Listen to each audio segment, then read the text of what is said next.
All right, everybody. It's the Always Be Cool podcast, hanging out with your hosts, Bobby Kerr, Darren Copeland. What's up, everybody? Hope you're having a great day. We are very, very excited today. We have founder, president, and CEO of Homepoint Financial, one of the country's leading wholesale lenders. Take it away, DC. All right, everyone, here we go. So today we have Willie Newman, the founder, president, and CEO of Homepoint. He's one of the top experts and innovators in the mortgage industry. Homepoint is the nation's third largest wholesale lender. It's one of the very few companies, Bobby, that is solely focused on the wholesale channel. He's been a leader in the mortgage business for over 30 years, guiding multiple companies and setting the foundation for brokers as we know it today. Has earned the nickname the Godfather of Wholesale. All-around awesome guy, amazing leader, and friend of Summit Lending, Willie Newman. Welcome to the show, man. How are you? All right.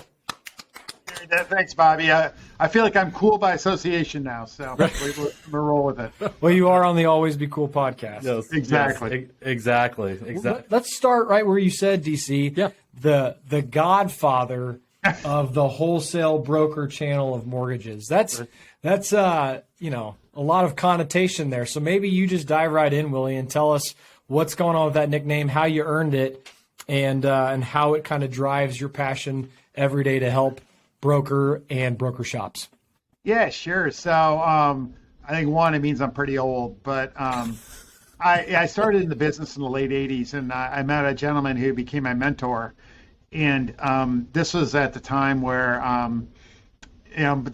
most mortgage loans were done by savings and loans, and specifically loan officers within savings and loans. And of course, mid-'80s savings and loan crisis really created this dislocation of both loan officers and of the funding sources for loans. And we live in a time where we just think of the agencies as really Freddie, Fannie, Ginnie, always there, fund 90+% of the volume, especially with independents. But back then it was these S&Ls, and so this dislocation created an opportunity that my mentor saw to form. We were a very small savings and loan, but we were in good shape to form something that really connected using Freddie Mac and Fannie Mae as your funding source, which again back then was not the norm, creating an opportunity for loan officers to actually leverage this construct that was in place called a mortgage brokerage, but really wasn't used for mainstream mortgage lending. And we had seen that brokers had started to use that construct, but we really started to encourage them to do so. And that kind of fostered this brokerage channel in a way where we were able to leverage it. Again, very tiny savings and loan. We had a number of loan officers, but we knew we couldn't grow the business without having a leverage point. And that dislocation created the opportunity to do so. So that's the first real lesson I learned strategically in this business, is that when you have such a very cyclical, volatile business like mortgage, dislocation is what creates the greatest opportunity. And of course, we're in a huge dislocation right now in the business. And then also, really the brokers were really the way in which the business over time was going to grow.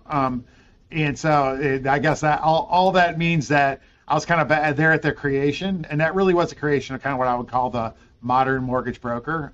It's obviously evolved since the 80s, but so I guess that's where I earned the moniker Godfather.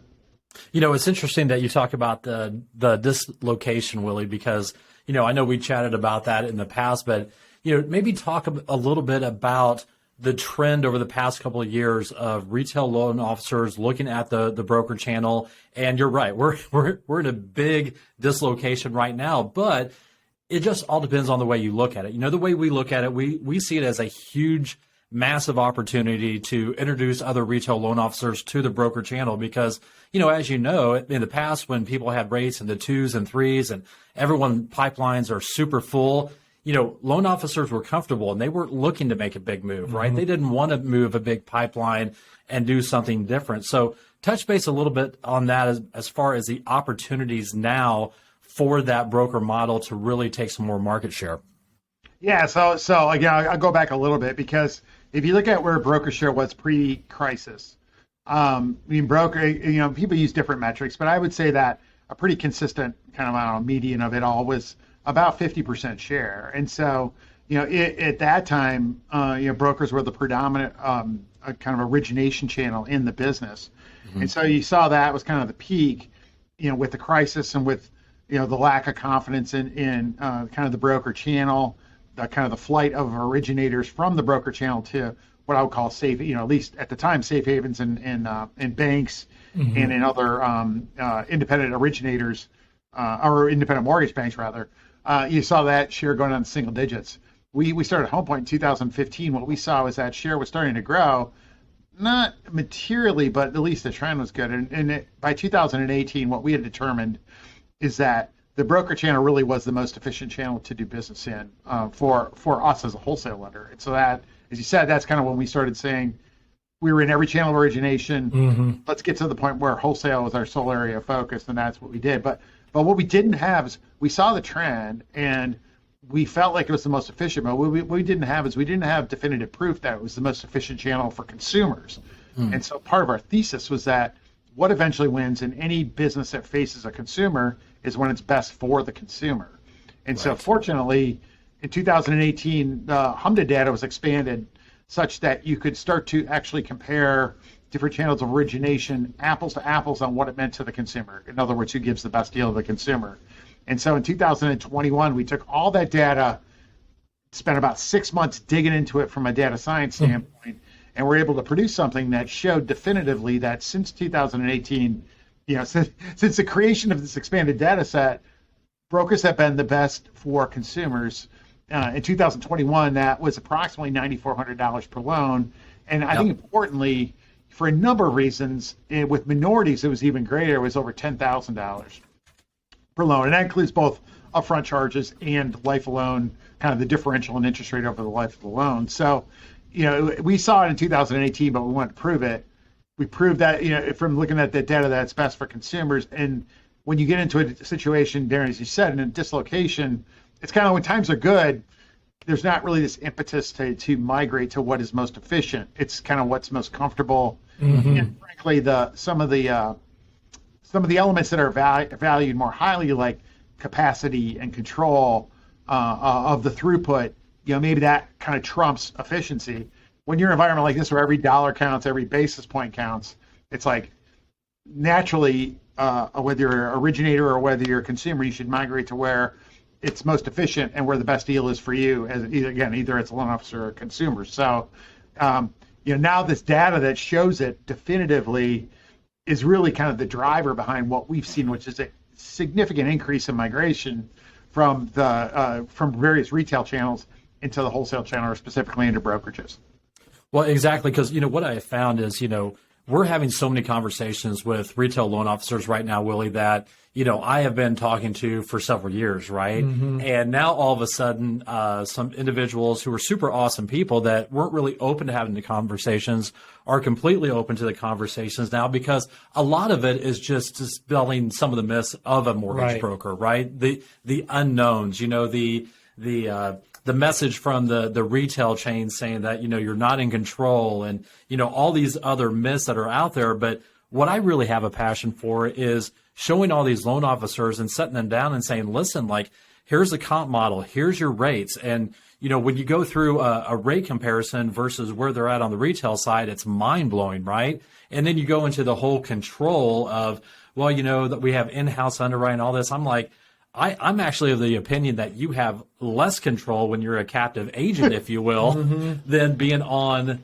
the broker side. So have you kind of seen that over the career? Because, I've been around for 20 years, and, I know brokers kind of got blamed a little bit for the debauchery and things that went in 07 and 08. But have you found that being one of the part of your jobs and leadership role is dispelling some of the myths of the broker channel? No, there's no question. So, I mean, like you said, kind of the first myth, which there is still a thread of, is that the quality that brokers originate is different than the quality that retail loan officers originate, which is, if you think about it, it's somewhat ironic because, to your point, Darren, many loan officers and many of our back office people used to be in retail. So did they all of a sudden get bad?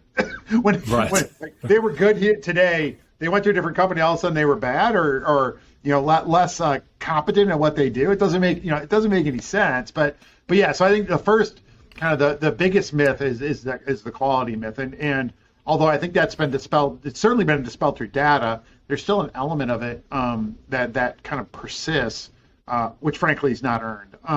I think the second thing is, to your point, I kind of look at the control element.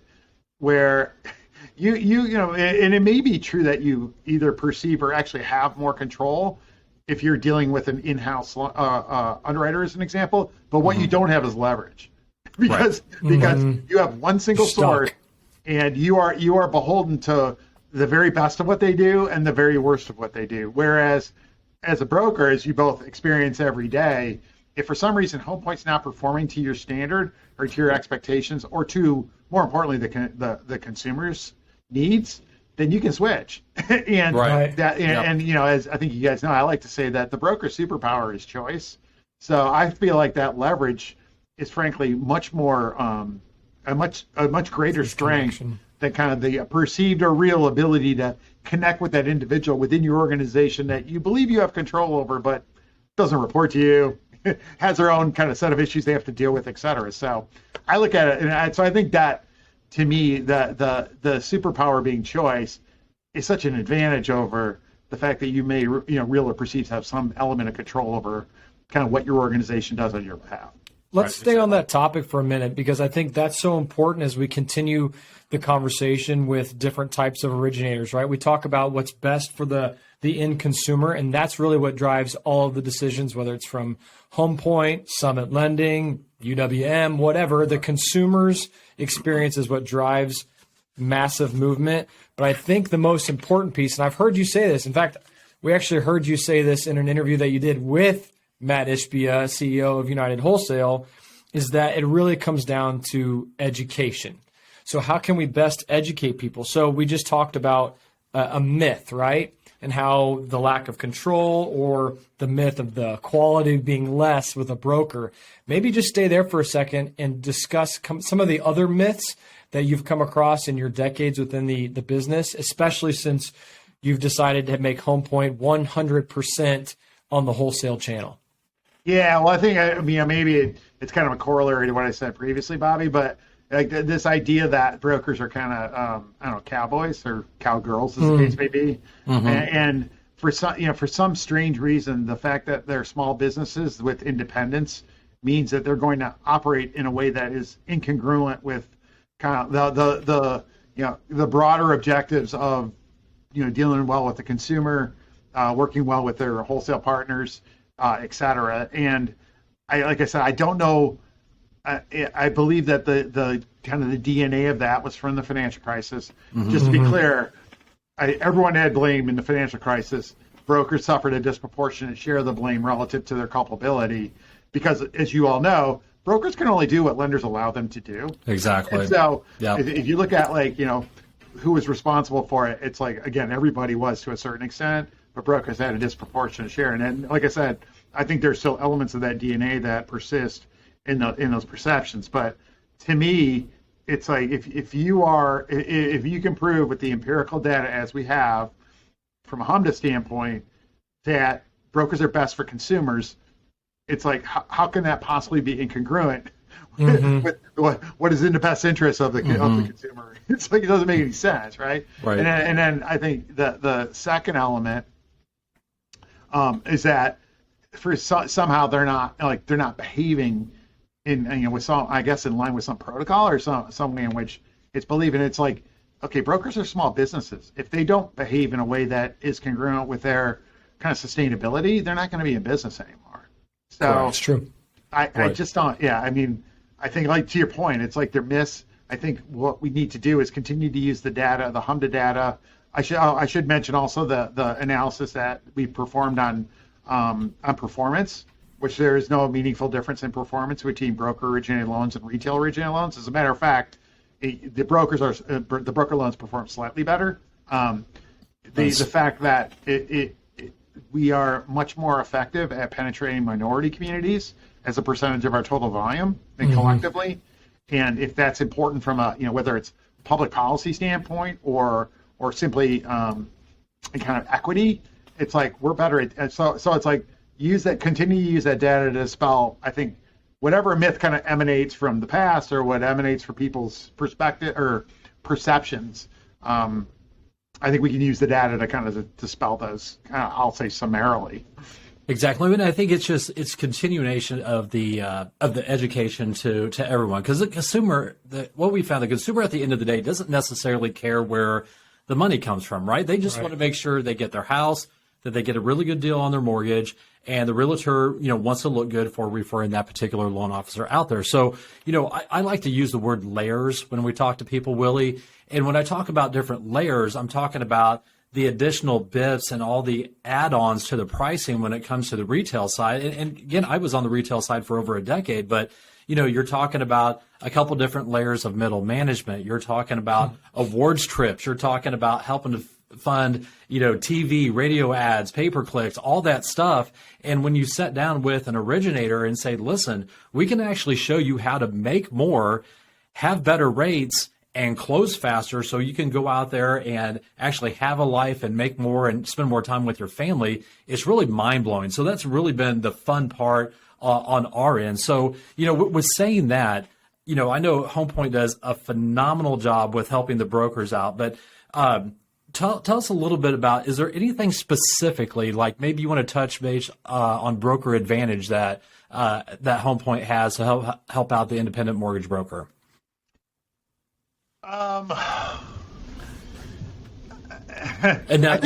think it all starts really with our account executives. So yep. I think to your point, whether it's broker advantage or something else, it's like what we have is we have people in the field that have a high degree of experience that are there to help you all think strategically about your business, which we believe is a significant benefit to a small business. So I think one of the, say you kind of mentioned the layers in I'll say a traditional retail organization. I think one of the benefits of those layers is that there is time to think strategically. I think as a loan officer, you have to determine what is the cost of that to me, and what is the benefit to me, and then evaluate that. And conversely, in a small business, a lot of times, you guys know it. It's like it's kind of you looking at each other, going, "Okay, now what do we do?"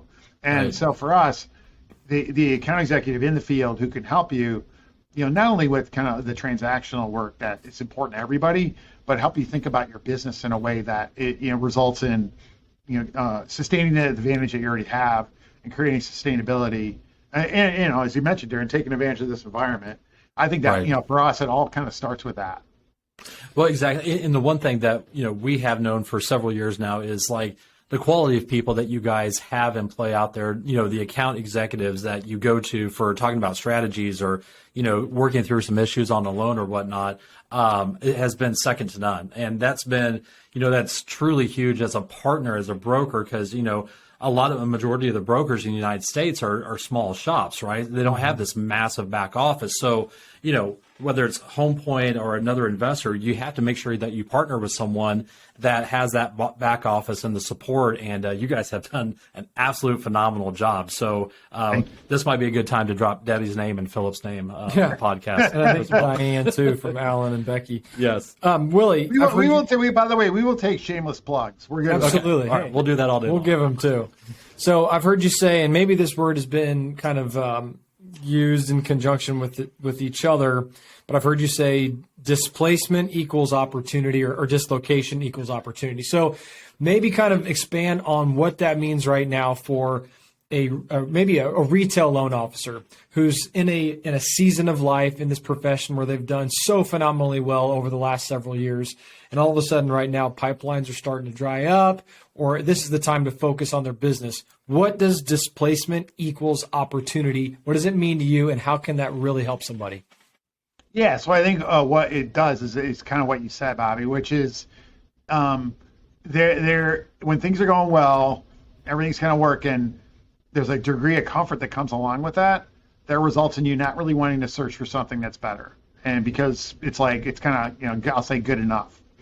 When dislocation comes, all of a sudden it's almost like, I don't know if you guys kind of heard about like in Vegas, they have those, they have Lake Mead, and there's one other one. And basically the waters has started to recede in those lakes, right? And what's happened?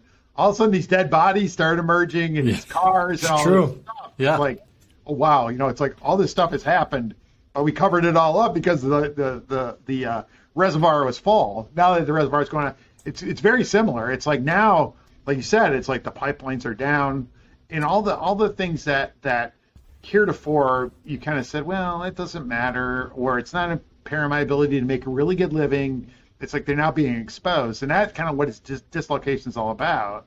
And so it should cause you to say, am I in the best place for me longer term, as opposed to what is comfortable for me at the moment. So I think that, to me, that's kind of what dislocation is. And then when you look at that, you say, okay, what may end up being different about this, what happens afterwards? Like when my boss saw the fact that SNLs would not be the power in mortgage lending, that created an opportunity, even though we were kind of in SNL technically, that created an opportunity for an SNL that was that we had no business financially being a significant mortgage originator.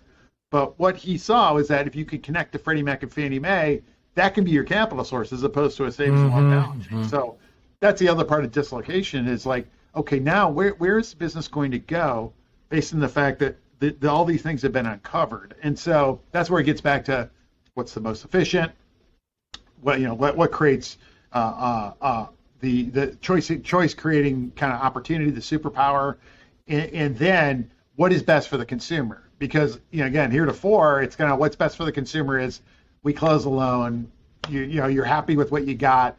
Now it's like I got to help you get in a house, and houses are still expensive, rates are higher. How am I going to do that if I don't have the best deal out there? Right. That's kind of, to me, that ultimately that's what dislocation is. It's really kind of like your own comfort level or discomfort with what is happening, and then what is happening in the external environment that would cause things to be different than they were before in a way that would result in you wanting to make a change. We've said this before. It's a very similar quote to what you're saying about dislocation or displacement, is that adversity equals opportunity. Exactly. And right now is the opportunity. A lot of people are going through Yeah. adverse situations, and they're evaluating their personal, their career, their life, their spiritual, their health. Right now is the time, and I think you said it, a couple of things there, that quote, may ask yourself, am I in the best place or am I just comfortable? I think that's a phenomenal question for people to ask themselves. Like you said, Bob, it's like everyone has, if you don't have a level of discomfort with what's going on in the mortgage business, then you definitely have a warped sense of reality. Your nerves are like way different than mine. It's because if you see an industry that's gone from $4 trillion plus to the Fannie Mae did had an economic update yesterday. Their forecast is for 1.6. So wow. You go, and I don't care. You go fill in the blank on what the industry is. If you go to a third of demand, it's like if there's not something that's discomfortable about that, then you got way better nerves than I do. But that said, it's like that doesn't mean the house is on fire and you run out screaming. It's like, okay, now what's going to happen next? What's the plan? Exactly. This is a career, and I think for some people it's like, okay, is this really a career for you? And you saw that more like in the crisis, right? Where these truck drivers came in, they made $300,000, kind of dollar for dollars, and all of a sudden they were mortgage experts, and it's like, nah, not really. Right. Exactly. You took advantage of an opportunity, good for you, but it's like now you have to invest in it being a career, and $300,000 is not your value. And the good news is there's still going to be 1.6 or 1.7 trillion in mortgage. Right. So that's the good news, right? People are just going to have to adjust a little bit, actually try, a little bit harder, because a lot of people the last couple of years, they got out of the habit of marketing, building relationships, keeping in touch with their past database and their referral partners, because loans were literally just falling out of the sky. They just really didn't have to try that hard. So it's really going back to the basics of blocking and tackling, getting, rolling up your sleeves, getting back in there. So here's a question for you, Willie. Now, I know we're biased a little bit, but what do you see the future holding for the broker channel over the next year or two as we're going through some of these changes? What's your personal opinion as far as what you see coming down the pipe in the future? I mean, I see, like you said, it's like the absolute numbers are kind of like, it's not what I focus on as much. It's like, what is the relative share? And to me, I just see huge share growth. I think we've seen a lot of momentum on that during 22. I think that will continue into 23. I do, speaking of self-serving, it's like, I think kind of lenders there has to be sufficient number of lenders who are focused on the channel and focus on the channel in a way that supports what you all do every day. And that's kind of, that's key. And we know there have been some exits.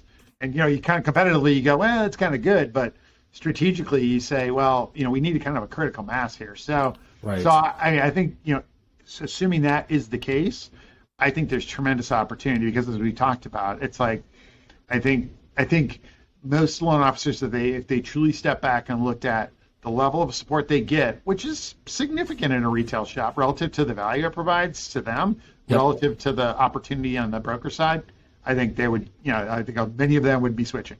And absolutely. We're seeing that already. Well, I think it comes down to education. I heard something the other day that there was only 2 reasons why a loan officer wouldn't come over to the broker channel. Number 1, they've been in business forever and they're going to retire within the next 12 months. Or number 2, it's just the fear of the unknown and they just haven't been educated enough.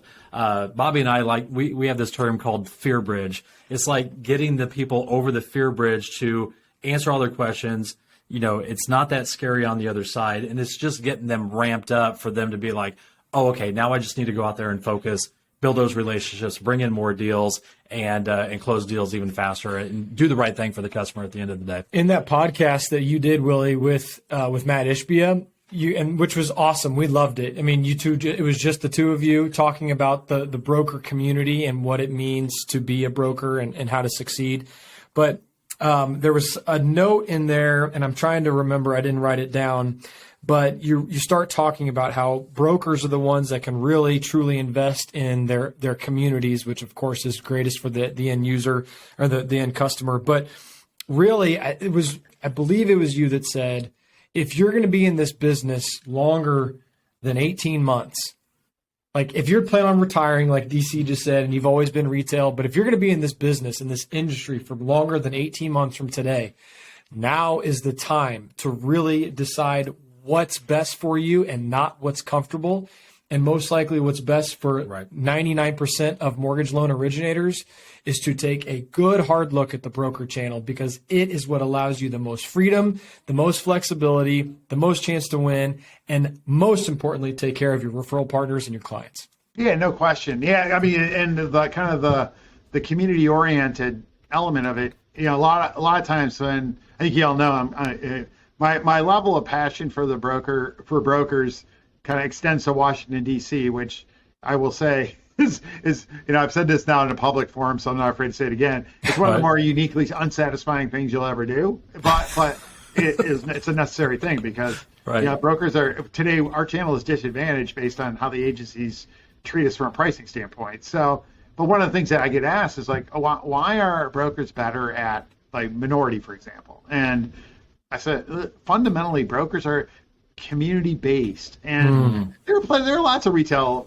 shops that are as well. But there are also retail shops, as we know, that are national-based, that are much more kind of refinance-centric, that are, that their orientation is just different. So, to me, it's like if you're community-oriented, it goes very back, Bobby, to what you said, which is like, well, if you're best like a consumer and you're community-oriented, it's like, what community would you want to live in? The one where you're treating everyone right, or the one where it's like, you're going to force them into something based on what is in your best interest as opposed to potentially what's in their best interest. Exactly. So we're getting close to time, Bobby. Do we have anything we want to? I think it's important to recognize, we have a little bit, but for Willie to accept this compliment, when other people give it to him, but as the quote unquote godfather of the industry or this channel of the industry, and for other industry titans to say, once Willie and Homepoint committed 100% to this avenue, it validated it for the rest of the industry. Right. And I think that's a really, really important thing to recognize, that when you do have these titans of industry such as yourself to say that this is the best opportunity for the end user, for the people working within it, for referral partners tied to everybody, that means we're all doing something the right way. And all we want to do is scream from a mountaintop and share it with everybody, because it's the community based. It's being able to be flexible. It's taking care of the client and your referral partners. It's like brokers are better. Oh, it's almost like brokers are better. Oh yeah, that. Oh yeah, right. Oh yeah. Like and that's a big deal.